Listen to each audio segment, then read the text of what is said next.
Hi, welcome back. I still don't know how to call it, what to call the channel. Um, I still don't have a tagline yet, but here we are. I want to talk about the psychology of taking steroids. Why? Because Joe Lintner just passed. Athlete X was talking about it. Greg Doucette was talking about it. And those are guys whose opinion I really look up to. And those are channels that I actually look at. And I sort of when I need some information based on fitness, that's where I go. Jill in the past, and they were talking about pain, insecurities, whatever. And they got me thinking, what is the reasoning, or what could be the possible antidote to that? And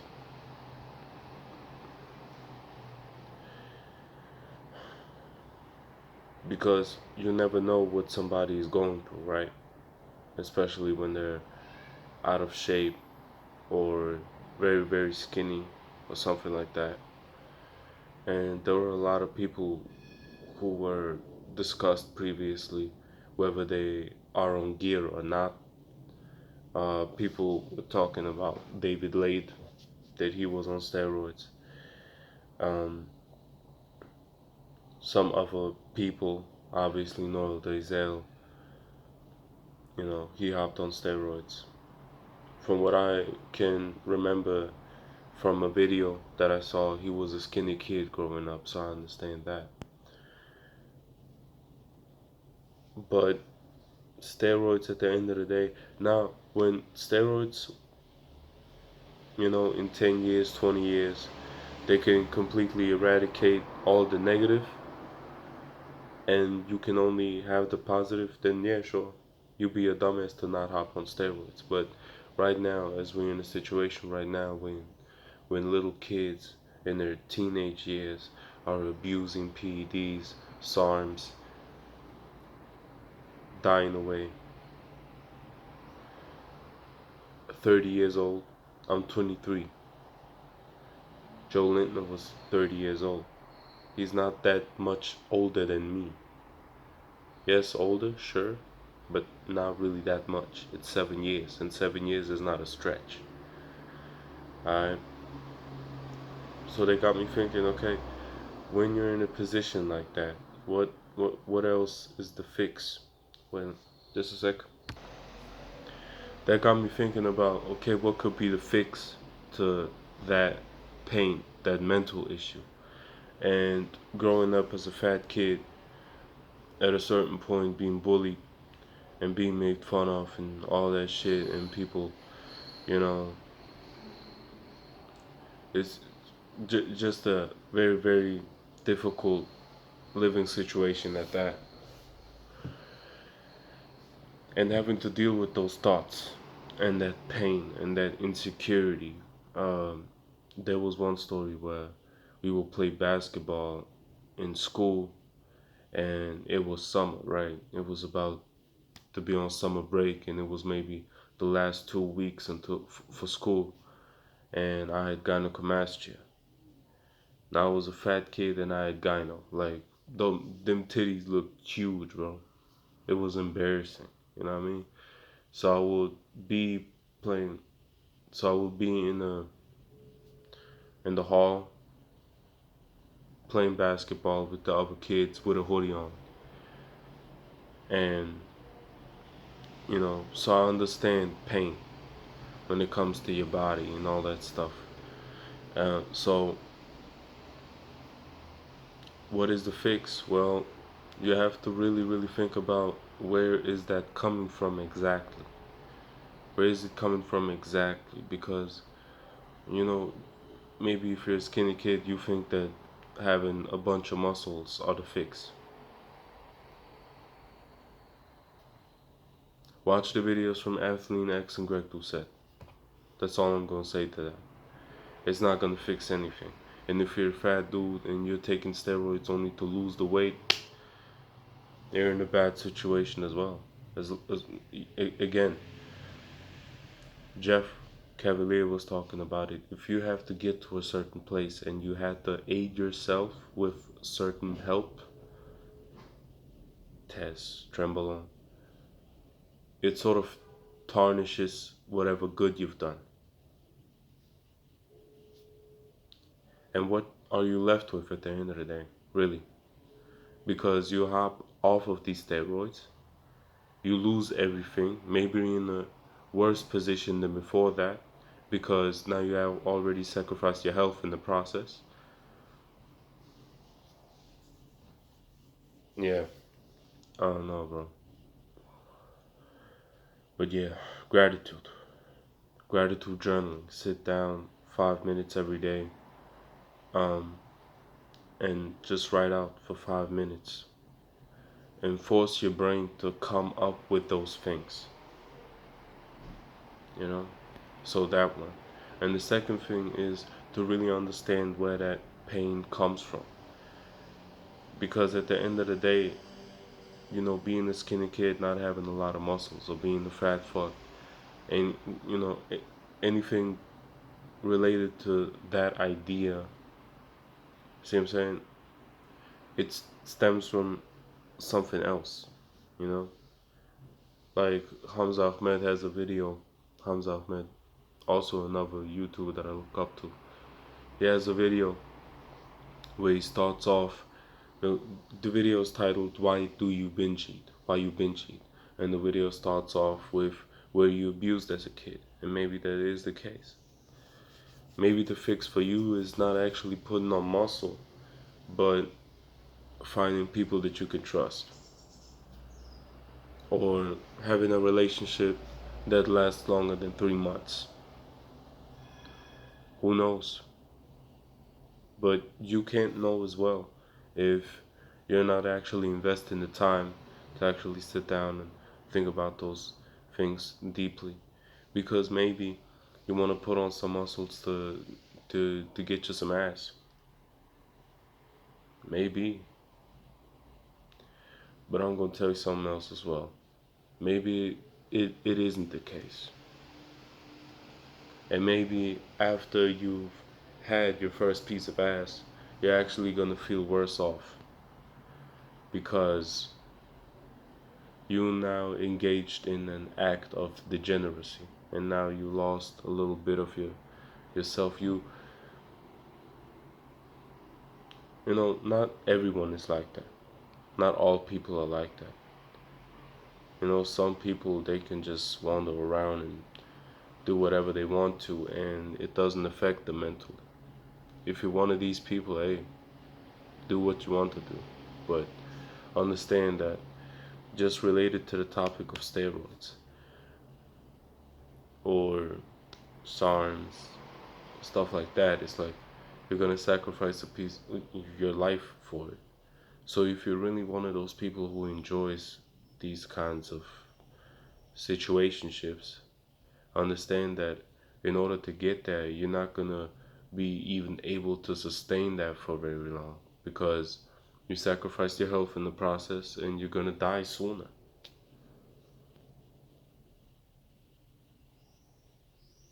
So how much can you indulge in that pleasure before your times come, you know? So yeah, gratitude journaling, uh, deep journaling. Deep journaling is an act where you actually sit down and actually ask yourself why over and over again about each and every little thought that comes to your mind, and actually trying to argue it to the end, to trying to find the core thing in you, you know? Because maybe you're just looking for a partner, someone, you know, that you can rely on. Maybe you just have to get a friend. I don't know. I'm not your psychiatrist. Maybe it is that you simply got body dysmorphia.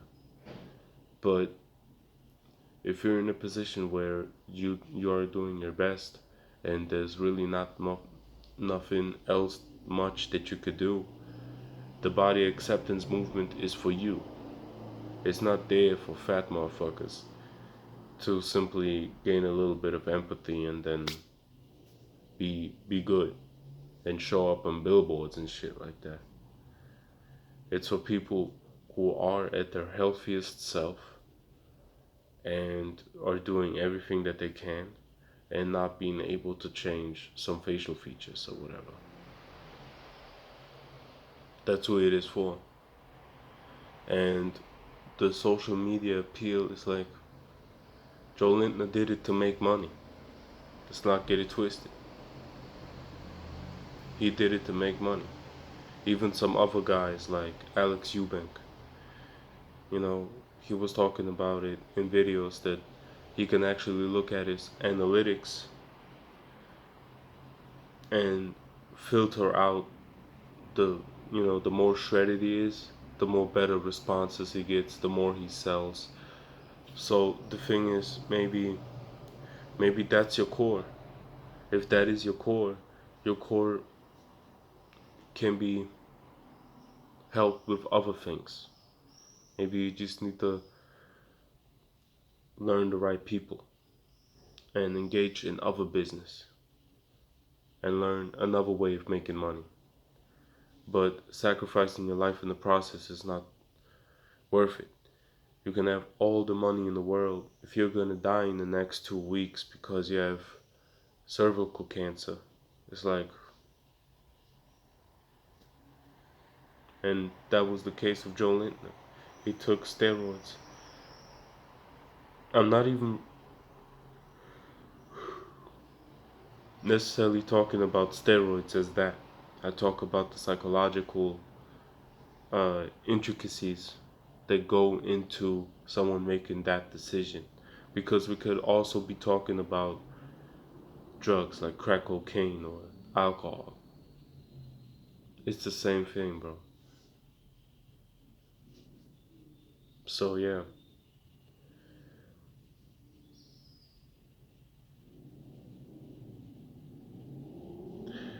It's a sad thing that he passed. I'm not gonna sit here and act as if I knew the guy,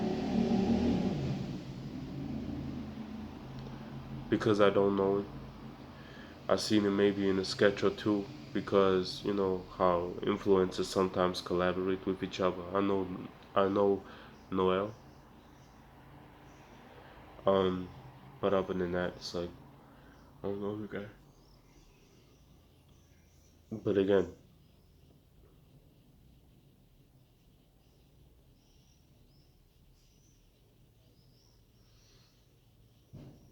and it's just one guy,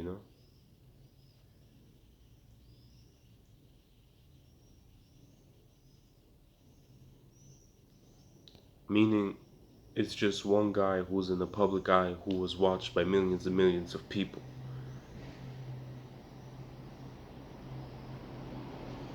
Amateurs, some people who just got in the gym. The pain and insecurity are so big that they're going to sacrifice a piece of their life to fulfill something. Something. In their head, they have something that they have to fulfill the shoe of. Like Jeff Cavalier was saying, there's a lot of short bodybuilders. Yeah, there is. Yeah, it's just a sad thing, man.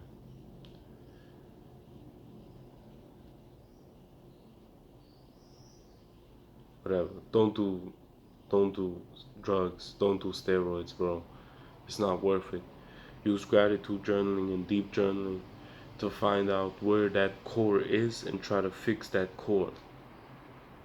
Maybe you just simply have like a cracked self-worth as a guy, because us being a man and having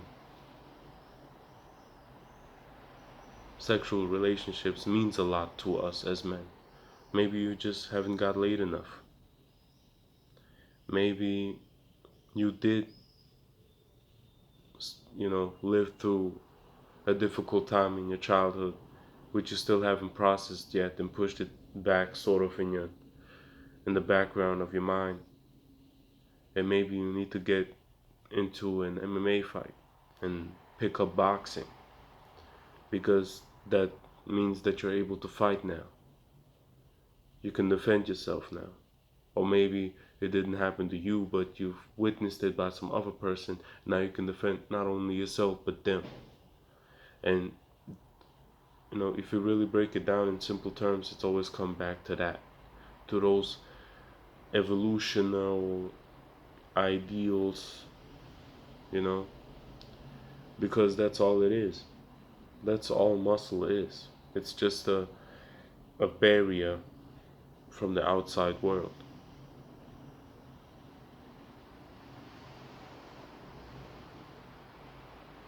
When you think about it, a lot of professional bodybuilders, when I think of Kai Green and stuff like that, they had gym buddies that helped them train, sure, but other than that, they were very, really, really like isolated, lonely people. And that sort of fits a pattern. I'm not trying to say anything, but that sort of fulfills a pattern, which I have noticed. Professional bodybuilder trains by himself, puts on a lot of muscle. Yeah, don't do that stupid shit, bro. It's not worth it.